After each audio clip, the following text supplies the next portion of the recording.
정책 시사 인터뷰 더불어민주당 정동영 의원 만나보겠습니다. 의원님 안녕하세요. 네, 안녕하세요. 네, 국회의장 특사 자격으로 국회 특별방문단 미국을 다녀오셨습니다. 의원님하고 조경태 국민의힘 의원님 여야 의원 5분이 함께 있었죠? 갔습니다. 네, 어떤 목적이었습니까?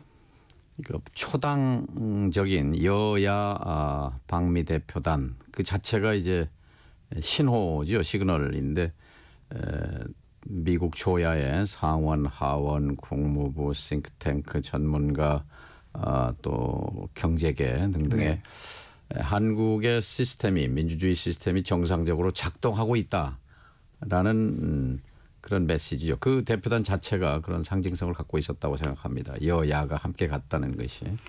궁금한 게 지금 탄핵 정국이지 않습니까? 한국의 리더십 공백이 있는데 이 부분을 바라보는 미국의 정치권의 시각은 좀 어땠나요? 공통적으로 얘기하는 것이 한국 민주주의의 회복력이 놀랍다라는 반응이었습니다. 물론 한국 같은 나라에서 계엄령이 선포되다니 참 어처구니 없는 일이다 하는 반응이 있었고, 그다음에 이제 그럼에도 불구하고 이것을 극복해내는 한국 민주주의의 저력에 대해서 참 놀라워하는 그런 분위기였습니다. 특히 한국민의 그런 경제적 성취뿐만이 아니라 민주주의에서도 그런 강건한 건강한 질서를 갖고 있는 것에 대해서 아주 높이 평가하는 그런 반응이었습니다. 의원님, 근데 최상목 권한대행에 대해서는 아직 이제 정상 통화도 저희가 못 하고 있습니다. 이 부분은 좀 어떻게 보십니까? 그러니까 한국의 지금 대통령이 유고 상태고 헌법재판소에서 파면 절차가 진행되고 있다는 등등에 대해서 동맹국이기 때문에 대개는 뭐 소상하게 잘 알고 있는 거였고요. 그러니까 이게 신속하게 안정되기를 바라는 동맹국으로서 그런 희망을 표시했습니다. 현안은 아무래도 무역과 대북 문제입니다. 의회 관계자들 어떤 얘기들 좀 나누셨습니까? 이제 저희는 두 가지에 집중했는데요. 하나는 이제 무역 관계고 하나는 이제 안보 문제인데, 무역과 관련해서는 이제 지금 트럼프 대통령이 뭐 동맹 비동맹을 가리지 않고 무차별로 지금 폭격을 하고 있는 상황인데, 그렇습니다. 지금 2023년, 24년 연속 2년 동안 미국에 투자한 나라 가운데 가장 많이 투자한 최대 직접 투자국이 한국입니다. 근데 그 사실을 그렇게 뭐 깊이 잘 알고 있는 것 같지 않았어요. 그래서 일본을 제치고 한국이 1등이다. 무려 80만 개가 넘는 양질의 일자리를 한국 기업들이 창출했다. 일본이나 독일이 만든 일자리보다 임금 수준이 더 높습니다. 한국 기업에 취업한 미국 사람들 평균 기업들. 임금이 10만 불이 넘거든요. 10만 6천 불의 평균. 근데 일본이나 독일은 8, 9만 불 수준이니까 이제 그런 거에 대해서 이제 갑을 관계가 바뀌는 느낌이었습니다. 우리가 이만큼 미국 경제에 기여하고 있다. 그런데 정권이 바뀌었다고 해서 바이든 정부 때 약속했던 보조금이라든지 세액공제라든지 그런 혜택을 없앤다는 게 말이 되느냐 하는 사실 굉장히 국익을 위해서 저희들이 기여를 했다고 생각합니다. 상원의원, 하원의원들 다 영향력이 있는 분들이었습니다. 동아태 위원장, 한반도 동북아 문제에 대해서 발언권이 있는 정치인들이었기 때문에 그분들이 굉장히 이 한국 대표단의 그런 메시지에 대해서 아주 이해하고 공감하는 분위기였습니다. 방미단이 그런 부분을 설득했지만 트럼프 행정부 지금 전 정부의 정책들을 막 뒤집고 있습니다. 세제, 보조금 지원 이런 부분 불확실한 상황인데 어떻게 대처를 좀 해야 될까요? 지금 이제 정부에서도 사절단을 보내서 이제 실무 접촉 또 고위 접촉을 시도하고 있는데 최선을 다해야 하고, 어떤 면에서 보면 지금 대행 체제라서 트럼프 대통령이 상대를 안 하는 것, 나는 뭐 대행은 상대하지 않는다 이제 그런 입장이기 때문에 이제 새 정부가 나오기를 기다리고 있는 거고, 오히려 그래서 좀 매를 피하는 측면도 있지 않는가 이렇게 생각합니다. 철강에 대해서 이제 25% 보편 관세 전 세계 국가에 대해서 일괄적으로 매겼는데 또 그것이 또 오히려 어떤 면에서는 지금까지는 이제 쿼터를 정해놓고 네. 한국산 철강 260만 톤인가 이상에 대해서는 이제 거기까지만 이제 수출할 수 있고 그렇게 제한을 해놨는데 이게 풀리는 또 효과가 한쪽에 있기 때문에 또 한국산 철강은 경쟁력이 있어요. 그러니까 미국의 USSTL이 만드는 철강이나 다른 나라 제품보다 월등하게 품질이 뛰어나기 때문에 네. 그런 점에서는 뭐 자신감을 표시하는 것 같더라고요. 우리 기업 쪽에서는. 미국은 싱크탱크에 대한 영향력이 좀 있는 것 같은데 이번에 싱크탱크 관계자들도 좀 만나셨죠? 예, 두루 봤습니다. 미국의 외교 정책에 직접적으로 영향을 미치고 있는 CFR이라고 그 미국 외교 정책 협의회 Foreign Affairs라고는 아주 권위 있는 외교 정책 전문지를 발간을 하지요. 또 NCAF이라고 미국 외교 정책 협의회, 또 허드슨 연구소, CSIS, 네. 브루킹스, 헤리티지 뭐 전문가들을 거의 대부분 만난 셈이에요. 그래서 이제 미국은 싱크탱크 사람들이 집권하면 민주당 연구소 사람들이 정부로 이동하고 또 정권을 뺏기게 되면 연구소로 와서 이제 정책을 다음을 준비하고 이런 시스템이기 때문에 이분들의 인식이 굉장히 중요합니다. 네. 그래서 갈 때마다 느끼는 겁니다만 한국의 존재감입니다. 존재감. 그러니까 한국의 민주주의, 한국의 기업들 특히 이 반도체, 자동차, 배터리, 바이오, 철강 자기들이 이 제조업 부분에 대해서는 지금 공동화돼 있다고 생각하는데 한국은 거의 전 분야에 걸쳐서 경쟁력을 갖고 있다고 보기 때문에 우리가 생각하는 대한민국보다는 미국의 싱크탱크에서 보는 대한민국은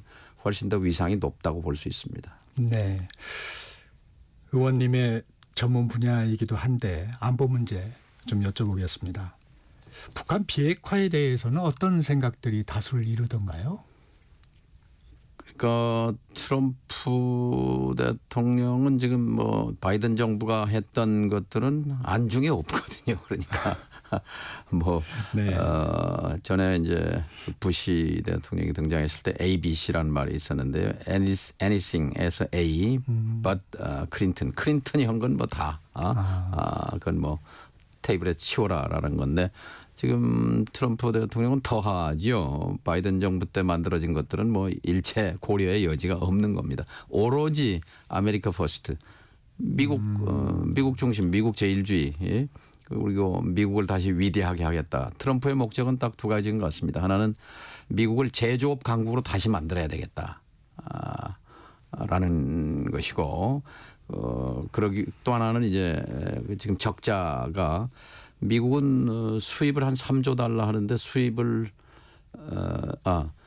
2조 달러 하는데 수입을 3조 달러에서 1조 달러를 매년 적자가 납니다. 네. 이거 메워야 되겠다. 그러니까 1등이 지금 이제 카나다고 그다음 멕시코, 일본, 중국 뭐 이런데 이제 때리기를 하지 않습니까? 관세로. 이제 한국이 8번째 그 이익을 보는 나라거든요. 미국 수출로 한 500억 불, 6, 70조 1년이면 벌어들이는 나라인데 이제 이 부분에 대해서 이제 거래를 해야 되는 거죠. 네. 이제 이 비핵화 문제와 관련해서도 이제 최근에 그 안보회의 같은데 국제안보회의 같은 데서 이제 한미 외교장관이 만나서 뭐 원론적인 합의는 합니다만 외교는 이제 겉이 있고 속이 있는데 겉으로는 같은 말을 하지만 속은 지금 이제 다른 거죠.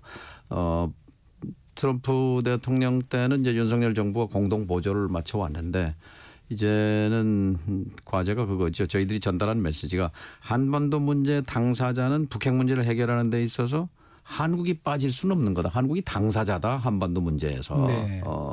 그래서 일방적인 트럼프 대통령의 일방적인 생각만으로 해서는 안 된다는 그런 메시지를 전달한 거죠. 이 매년에서 열렸던 한미일 외교장관 회담에서 북한의 완전한 비핵화가 명시가 돼서 한국 패싱 우려가 좀 줄어들었나 했더니 또 그렇게 볼 수만은 없는 거군요. 아까 말씀드린 이제 트럼프는 이제 하나는 돈이고 두 번째는 이제 본인의 과시욕이고 네. 가자 종전, 그리고 가자 휴전 그리고 우크라이나 전쟁 휴전 그다음에 이제 북핵 문제의 위험성을 줄이겠다는 거죠. 관심은 이제 미국의 안전입니다. 한국의 안전이 아니라 그러니까 북이 핵무기를 지금 갖고 있는 걸 거의 인정하는 거죠. 뉴클리어 파워라는 표현. 네, 그 단어 때문에 걱정을 많이 뉴클리어 했습니다. 웨펀 스테이트, 핵 보유 국가다 하는 그런 정식 명칭은 아니지만 인식 속에는 이제 그 정도 가졌으면 충분하지 않냐. 이제 이런 인식이 있는 거고. 그러나 이제 핵과 운반 수단 두 개의 문제가 있잖아요. 이제 미국까지 닿을 수 있는 ICBM 그 대륙간 탄도 미사일 이거를 없애는 것이 우선순위 1번이라고 생각이 됩니다. 트럼프 머릿속에는요. 근데 이제 우리는 이제 한반도 비핵화라는 최종 목표를 포기할 네. 수 없는 거니까. 물론 현실은 김정은 입장에서 김정은 위원장이 호락호락 핵을 내놓겠습니까?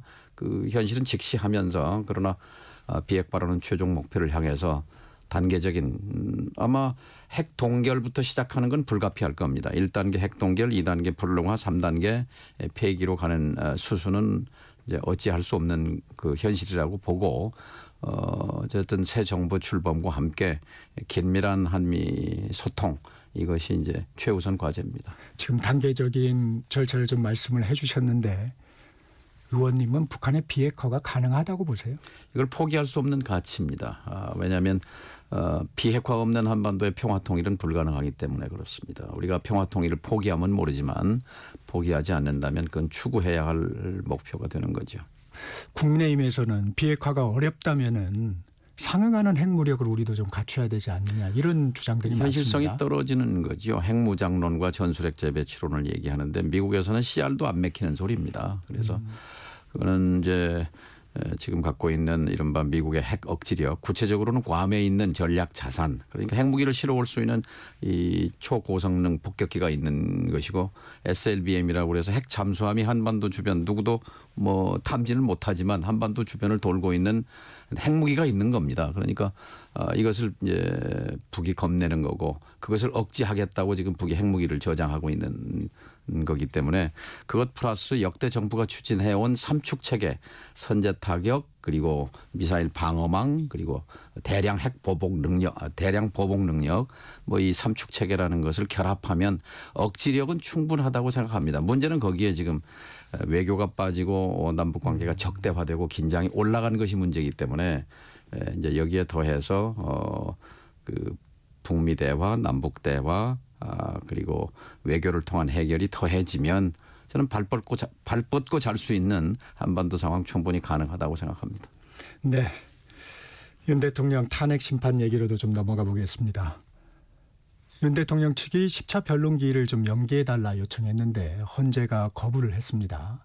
아무래도 이제 신속하게 재판을 진행하겠다는 의지로 보이는데 어떻게 보셨어요, 이거? 저는 이 말씀을 꼭 드리고 싶습니다. 헌법재판소는요 그냥 하늘에서 뚝 떨어진 게 아니라 네. 국민의 피와 눈물로 만들어진 제도입니다. 6월 시민항쟁, 6월 국민항쟁의 민주화 운동의 상징으로서 탄생한 것이 헌법재판소예요. 헌법재판소는 국가 권력의 권력 남용을 방지하고 그리고 국민의 기본권을 보호하는 이 헌법 수호의 최종 기관입니다. 이 권위를 흔드는 것은 안 됩니다. 그리고 헌재는 지금 정상적인 절차, 정상적인 속도로 진행되고 있습니다. 그 중에 하나 이제 지금 어거지스는 자꾸 이게 시간 늘리려고 하는 그런 뭐 증인 신청 이런 거 이제 기각한 거, 그건 당연한 절차라고 생각합니다. 좀 서두른다는 비판에는 동의하지 않으시는군요. 정상적인 속도, 정상적인 절차라고 생각합니다. 어제 9차 변론을 보니까 이제 수사기관의 그 조서를 증거로 채택하는 문제에 관해서 윤 대통령 측이 아니 이거 형사재판에서도 못 쓰는 증거를 여기 탄핵 심판에서 쓰면 위법 아니냐 이렇게 강력히 항의를 했습니다. 헌법재판소가 지금 윤석열 파면에 관해서 심리하고 있는 거의 핵심은 뭐냐면 대통령으로서 헌법을 수호할 의지가 있는가 또 헌법을 위반했는가가 핵심입니다. 그러니까 헌법에 분명히 이 대통령은 헌법의 수호자입니다. 헌법의 수호자가 헌법 77조에 있는 자기는 대통령의 권한이라고 얘기하는데 헌재가 보기에 그것이 과연 전시사변 그에 준하는 국가 비상사태에서 정상적으로 계엄령을 선포했느냐 그게 핵심입니다. 그걸 판단하기 위해서 이제 자료를 채택하는 거죠. 의원님 지금 상황으로 보면 3월 초중순에는 탄핵 심판 결정이 날 거다 이런 예상들이 많습니다. 문제는 그 후폭풍이 걱정입니다. 후폭풍 어떻게 전망하십니까? 우리가 서부 법원의 이제 폭동, 난동을 이제 떠올리는데요. 있을 수 없는 일입니다. 이것은 한국의 법치주의가 작동한다면 있을 수 없는 일입니다. 감히 어떻게 헌법재판소의 결정을 난동으로 폭동으로 훼손할 수 있다는 말입니까? 그런 발상 자체가 그런 걸 전달하는 매체, 미디어의 그런 우려 자체가 저는 과장됐다고 생각합니다. 명태균 특검법 얘기도 좀 해보겠습니다. 먼저 수사가 서울중앙지검으로 이송이 됐어요. 어떤 배경으로 보세요? 정말 이제 검찰의 본질, 본색이 드러나는 건데요. 그러니까 검찰은 국민에게 복무해야 하는데 지금 갈수록 말하자면 특히 윤석열 정권 하에서의 검찰은 완전히 이 대통령의 수족으로서 기능해온 것 아니겠습니까? 그러니까 이 대통령 주변, 권력 주변은 어떻게든지 보호하는 보호막 역할을 하는 것이고 그리고 상대방은 죽이기, 정적 죽이기에 칼 역할을 하는 것이고 그런 연장에서 지금 창원지검의 행태를 볼 수가 있는 겁니다. 네. 지금 1년이 넘은 사건입니다. 그리고 지난 몇 달 동안 또 깔아뭉개고는 결국 권력 핵심부는 건드리지도 못했잖아요. 그리고는 이제 슬그머니 중앙지검으로 넘긴다는 건 행태 자체가 검찰 본색을 드러내는 거라고 생각합니다. 그래서 특검이 필요한 겁니다. 정치적 중립과 독립을 보장하는. 네, 의원님 이게 비상계엄 이후에는 사실 검찰이 수사를 주저할 이유는 의원님 말씀대로 한다면 현재 없었을 것 패밀리라고 같은데. 볼 수 있죠. 어떤 면에서는 아직도 그런 위계 질서가 작동하고 있다고 봅니다. 명태균 특검법이 발의된 상황에서는 김건희 여사에 대한 조사는 불가피하겠죠? 당연하죠. 김영삼 대통령 시절 그 금쪽 같은 아들 아닙니까? 김대중 대통령도 마찬가지고요. 대통령 가족에 대한 엄정한 수사. 대통령 부인도 예외가 될 수 없죠. 한 사람이라도 법 위에 있으면 법치 질서는 무너집니다. 지금 무너져 있는 거죠. 국민의힘에서는 거부권을 건의하겠다고 해요. 실질적으로 법이 발효될 수 있을까요? 어제 거부권 지금 행사해 달라고 하는 최상목 부총리와 국민의힘은 네. 한 통속이잖아요. 한 가족이기 때문에 거부권 행사하겠죠. 그렇게 되면 재의결을 하더라도 좀 어려워 보이는데 어떻습니까? 결국은 시한부죠. 그리고 금방 말씀처럼 이 검찰이 전체가 다 정치 검찰은 아니잖아요. 그중에 출세한 일부 검찰이 정치 검찰이고 검찰 조직 자체는 그래도 검찰 본연의 임무에 충실하다고 생각하기 때문에 저는 이 탄핵과 이 소용돌이 속에서도 엄정한 법 집행은 이루어져야 된다고 생각합니다. 이것도 좀 여쭤볼게요. 이재명 대표의 공직선거법 항소심 다음 주에 아마 결심 공판이 있을 거고 3월이면 이제 판결이 나올 것으로 보이는데 이 결과가 민주당의 어떤 지형에 좀 변화가 있을까요? 저는 결과에 따라 무죄 가능성이 꽤 높다고 생각합니다. 네. 1심 저도 판결문 꼼꼼히 읽어봤는데요. 그건 굉장히 감정적 판결이었습니다. 법리 전개를 쭉 보면서 그리고 우리가 지금 모델 국가로 보고 있는 미국에는 허위사실 공표죄라는 게 없습니다. 미국 헌법의 이제 가장 최고 규범이라고 할까요? 수정헌법 1조가 표현의 자유를 제한하는 어떤 법률도 만들어서는 안 된다라는 겁니다. 그러니까 거기에서는 허위 사실 공표라는 것을 엄격하게 제한하고 있고 선거법에서 이걸 다루지 않는데 지금 이제 거의 한국에만 있는 그런 악법 요소가 갖고 있는 악법적인 요소를 갖고 있는 거죠. 저는 2심에서 저는 무죄 가능성이 상당히 있다고 봅니다. 이재명 대표도 무죄를 자신하면서도 예. 한 유튜브 인터뷰에서 그래도 확정심은 5월 안에는 안 나온다. 이건 가정입니다만 항소심에서 선거에 출마하지 못하는 형이 나오더라도 대선에는 나가겠다. 이런 의미로 받아들일 수 있을까요? 무죄 추정의 원칙이라는 건 흔들 수 없는 대원칙이지 않습니까? 대법원까지 확정되기 전까지는 무죄인 것이 맞죠. 네. 최근에 비명계의 행보는 좀 어떻게 보고 계십니까? 글쎄요, 계엄령과 탄핵에 관해서는 비명 친명이 어디 있겠습니까? 같은 입장에 있다고 생각합니다. 내부 총질이라고 보세요? 아니면 건전한 당내 민주화라고 보세요? 정치권 그리고 정당 내부는 다양한 이견이 존재하는 거니까요. 또 쓴소리도 들어야죠. 예. 통합행보 성공할까요? 지금 이제 계속 만나고 있습니다. 김경수 전 지사도 만나고 김부겸 총리도 당연하죠. 만나고. 아내 식구도 그렇고 사실은 여야를 넘나들면서 다양한 사람들 만나고 또 저는 시대 정신이 통합에 있다고 생각합니다. 또 이 계엄령 전후 과정을 통해서 우리 사회가 정치도 그렇지만 지나치게 진영화되고 분열되고 대립하고 이걸 넘어서서 혐오 증서 이런 것들 해결해야 이 다음 단계로 나아가지 않겠습니까? 정치가 다시 복원돼야 합니다. 지난 3년 동안 정치가 없었잖아요.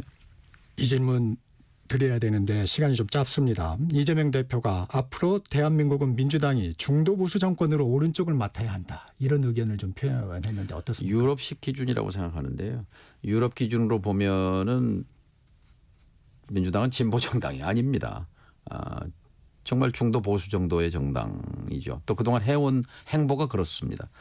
독일의 3인당은 확실한 진보 정당이지만 기민당은 우리 기준으로 보면 굉장한 거기도 진보로 보여요. 네. 그런 의미에서 한 얘기라고 생각합니다. 네, 오늘은 여기까지 듣겠습니다. 지금까지 더불어민주당 정동영 의원이었습니다. 고맙습니다. 예, 감사합니다.